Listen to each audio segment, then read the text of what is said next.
I guess we should kind of look at the previous year. I didn't start this portfolio on this brokerage in One Finance until it was like June 4th. Um, I really wanted to do more through the pandemic and all the fear related to it, but honestly, I didn't have enough extra money to fund money essentially for an account like this. So what I'm thinking about with it being the end of the year is just I want to look at my overall picture, which I'm trying to be somewhat transparent, but I definitely don't want to show all of my accounts um, to the world. But this account, I intend to hopefully focus a little more on where we can scrape together extra money and and grow this portfolio. I may decide to and be able to, if I can grow my income over time, to increase the amount I contribute to this. Really, long term, I hope to create kind of a passive income portfolio or a passive income source through this portfolio. Now, I have sort of focused on income investments, but I think going into the next year, I want to look at different investment strategies, not just dividend investing or dividend income growth. Um, so don't pigeonhole what I talk about to any particular investment strategy. Uh, I'm just going to shift as I learn more and as I want to do things differently. So if we look over this portfolio, I did not contribute to it very often. I made, let's see if I can see funding history. I only funded it with $2,050 over time.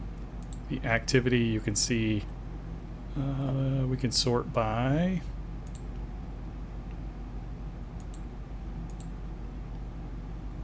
deposits, withdrawals, cash movements, position changes. But as you can see, I put $100 in the end of May. That wasn't invested until June 4th, I guess. I had to open the account with $100, and then it had to activate. This, I actually, someone gave me a car. They were moving, and they gave me their old car. That's a whole other funny story that I'll share at some other point. But what I tried to do was think about what is the old car worth. Consider take into account what I put into it as far as time, effort, money for parts to get it running, and then what I would have spent had I bought a car in that condition, and it was around $1,500. So I stuck $1,500. I paid myself essentially $1,500 for that. Then later in June, I put another $250 in.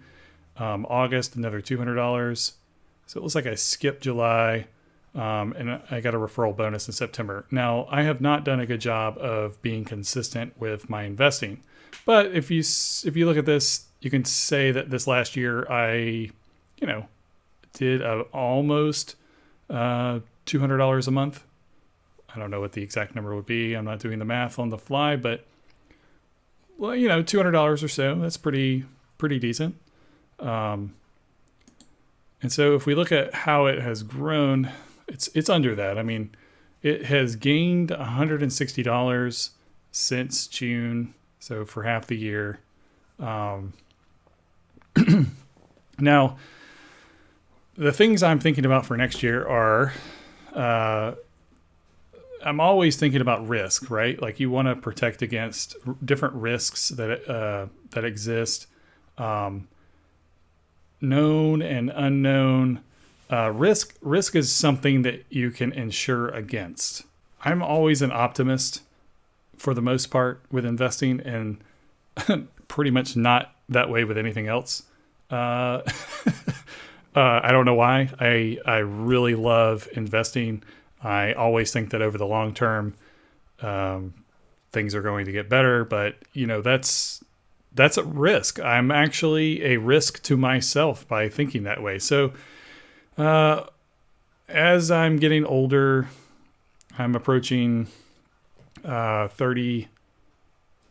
Gosh, I always have to do the math. 38 years old, I believe. So as I approach 38, as I'm approaching my 40s, I want to be a little less aggressive, maybe, and start picking up assets that are maybe more undervalued. Um, what I've done here is through the pandemic, I thought, well, you know what, real estate's really hurting. Let me grab some REITs. I don't know anything about specific REITs, so let's do a broad index fund ETF. That's so I grabbed Vanguard's, a couple of their. This is a high dividend ETF. I shouldn't be pointing to that. So what was that showing? Was that only high dividend and REITs? So these REITs here, this fund is made up of REITs and high dividend yield stocks. So this is only Vanguard REITs. There's some overlap. It's fine. And then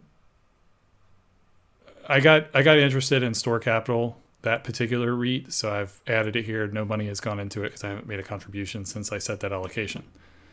But I really like the M1's system because I can be very passive in the sense of I can use indexed ETFs, and then at the same time, if I want to overweight a certain category, or if I want, I guess you could build your own. You can invest all in individual stocks and kind of build your own index to follow. I probably won't get that granular. I think it's a good idea to start with kind of a base of ETFs and then weight particular things you're interested in. I think that's kind of my hedge against myself, just because there's so much evidence that most people don't beat the market consistently. Plenty of people do it, but doing it consistently over the years, over the decades, is very, very difficult to do, and very time consuming. So I want to spend more time doing that, investing more in individual companies that I really like and I just want to own more of. But at the same time, I don't want to do that as my sole strategy, and I don't think, I wouldn't recommend people do that, because I just don't think that people will consistently spend the time that's needed. And gosh, if you just invest in the S&P 500, it's done really well over the course of history. Like you can make this very, very simple. I just think this M1 platform, I just think it's great. I don't know how else to say it. I was originally going to recommend just using Vanguard because, they're the best. They've been around forever. They're huge. They're very low cost. That's their focus. But this is cool. I'll be transparent. I hoped they actually pay a referral bonus. So if any of you want to do what I'm doing, go open a Vanguard account. It's low fee. M1 Finance won't cost you any more. But if you do open an account, you can use the link below and I will get a referral bonus. So you're helping out my channel and I appreciate that. But so to be transparent, that was part of my motive to choose this platform for this particular thing that I'm doing. But really it's irrelevant. You can choose your brokerage that you prefer and invest that way. The thing that's unique about M1 Finance is this ability to create these pies and then be able to quickly see how you're allocated based on the pies. Mine's a little messy right now just because I've got these index funds, and then I've got and you can't see more specifically into each fund, but that's okay. I'm not that worried about it. I want to probably dive a little deeper and get a little more granular with looking at the particular funds that I own, and even look, across my other portfolios, to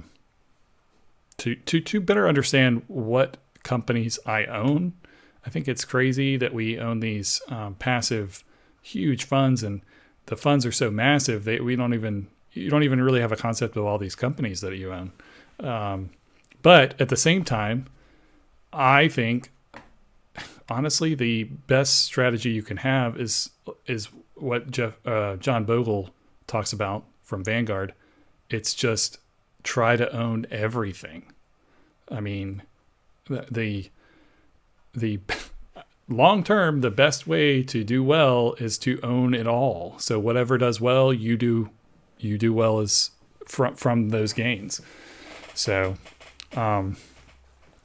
we'll see how this goes. Over the past year, the gains have been $160. I like the idea of not really paying attention to that, but instead pay more attention to this. Look at that. That's $54 for the year that were paid to me by companies that I own. And focusing on this income stream kind of makes that, like, if this number were red and I still got paid those dividends, I wouldn't worry so much about this red number. Right now we're still in this bull market. I mean, the pandemic, this whole past year was crazy, but we're at the end. Prior to last year, we were at the end of probably the longest bull market run in history. So we're due for some kind of a recession. Maybe we kind of got that in a correction through the pandemic. Maybe not. Maybe we're at all-time highs now. I'm still, well, we'll talk more about it in the future, but if now's a great time to get started. Just know when you put money in, expect to see it go down in value. That'll always happen. And after I'm making this video, I'm sure that this kind of stuff will happen. So going into the new year, let's try and learn more. Let's spend more time knowing what we own and try to accumulate more things that are going to pay us money passively. Like, I mean, I worked for the money I made.